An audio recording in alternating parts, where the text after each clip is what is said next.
Hey y'all, I just had to hop on here and I wanted to share this with you. I'll wait a minute or two and see if someone shows up. I don't know why I keep doing lives. I could just do videos and then it wouldn't be so weird sitting here waiting for someone to show up. But anyway, you know how that goes. But I know that this will be here for people to see later, and I hope you all take an opportunity to see this. But I guess if you haven't turned it on, you're not going to hear me ask you to take a time to see it. So anyway, good Saturday morning. I am reading from this book that I like a whole lot. As you see, I've got a lot of notes on it. Seeking Daily the Heart of God. And it's so interesting what today's it. God seems to speak so much through this man who writes this book for me. I feel like he wrote it for me. Anyway, this is April 4th, and the title of this one is called Pity Party. Elijah was afraid and prayed that he might die. I have had enough, Lord, he said. 1 Kings 19, 3-4. I have to tell you that just before, when I always do some journaling before I read, and I'm going to be totally honest with y'all, that, I think sometimes I'm ready, God. If it wasn't for my kids, I'm ready to go.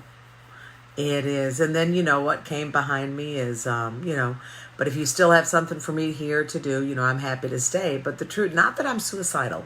Chill out. Oh, that's not what I mean.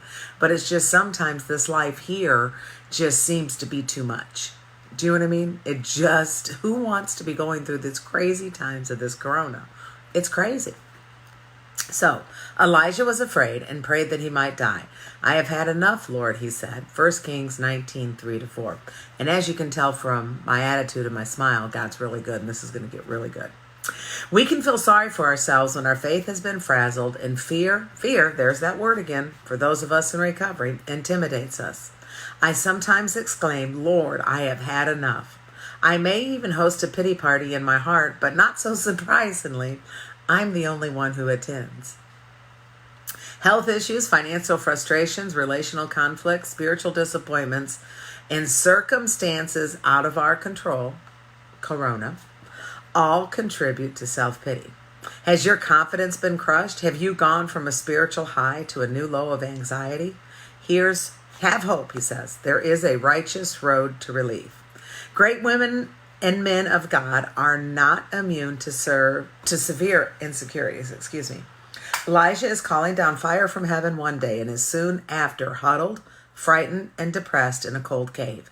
Isolation feeds our insecurities. It is in our struggles that we need the prayer and support of God's people.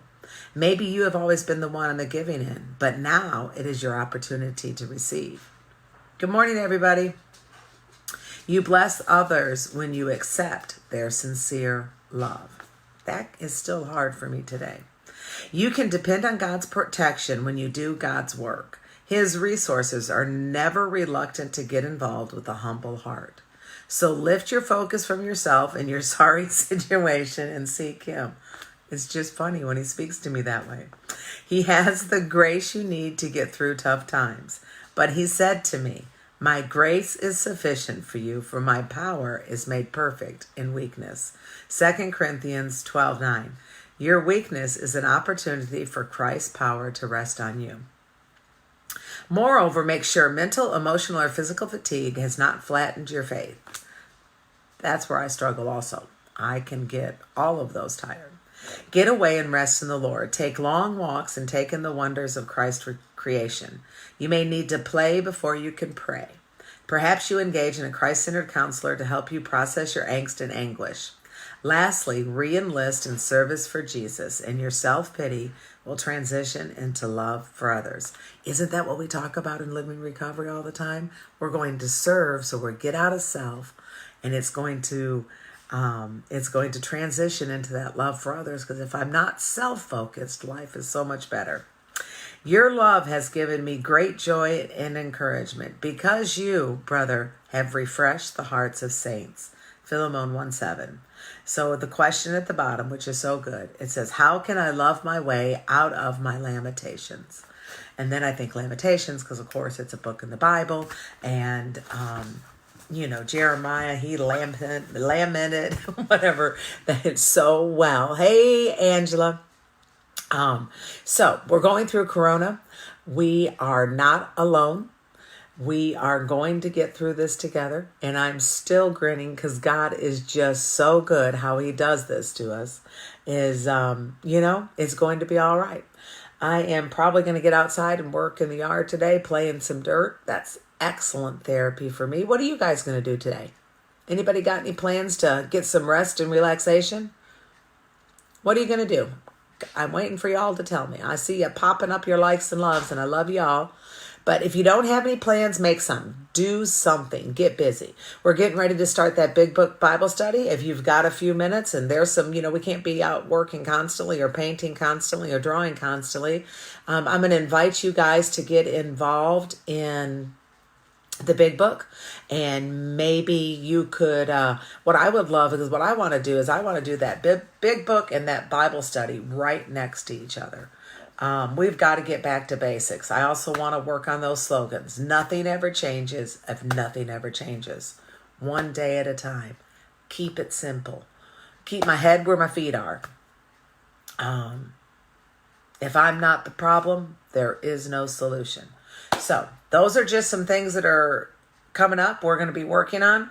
God's given us this time. Let's not waste it. Let's love one another. We can reach out on social media. I'm here if I can help at all. You know what? And I love to hear some support too. Even though it's difficult for me to receive, I know that that's what God wants us to do, is to receive. So I hope y'all have a great day. Angela, you have a great walk. Yes, Mia, I like that one too. And it's that thing.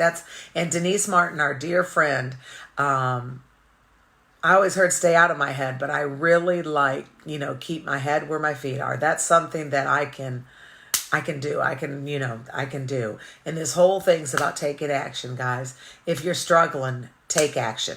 Reach out, talk to somebody, pick up your tools. And sometimes, sometimes it takes a screwdriver and sometimes it takes a hammer. And a screwdriver can't do a hammer's job. Even though I've tried, it doesn't work so well. So I love y'all, and I'll hop on later probably and do our life recovery. But that one was so good this morning. I just had to share with you. Have a great day. Bye.